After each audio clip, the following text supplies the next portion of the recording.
Ингушетия по праву вошла в число победителей на всероссийском конкурсе лучших региональных практик поддержки волонтерства «Регион добрых дел». В результате 2 этапов очного и заочного состязания проводились в рамках федерального проекта «Социальная активность» и национального проекта образования. Благодаря этой победе регион впервые получил грантовую поддержку на развитие волонтерства в размере более 8 миллионов рублей. Конкурс он существует уже 5 лет.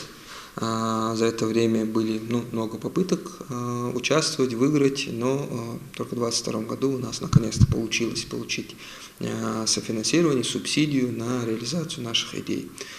Готовили проект именно команда Комитета по делам молодежи. В основном это был у нас грантовый отдел, который занимается данным направлением. Наша заявка получила 1 из лучших баллов, это мы вошли в топ-30 и, соответственно, получили финансирование на создание ресурсного центра. Создать собственную инфраструктуру, расширить возможности ресурсного центра добровольчества – основная задача реализации грантовой поддержки. Долгие годы комитет находился в арендованном здании. Благодаря помощи главы Ингушетии Махмуда Али Калиматова ведомству выделили новое помещение в бывшем филологическом корпусе НГУ. На грантовые средства планируется провести капитальный ремонт и создать молодежную среду для волонтеров. Глава лично выделил помещение, это более 400 квадратных метров, из которых 170 выделяется комитету. Остальная часть, это около 300 квадратных метров, выделяется для ресурсного центра. То есть именно эта помощь в основном и помогла нам выиграть данные средства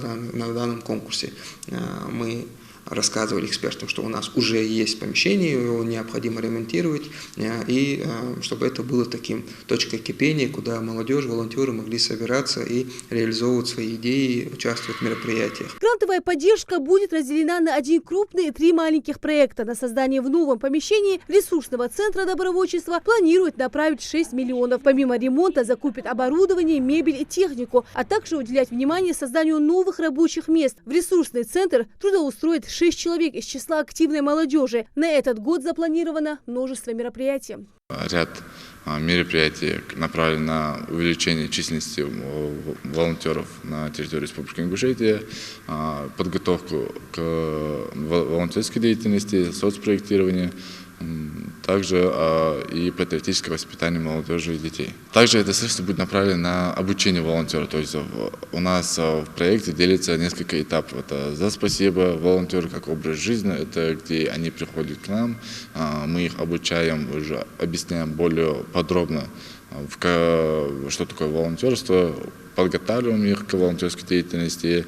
На данный момент у нас уже 22 образовательные школы уже.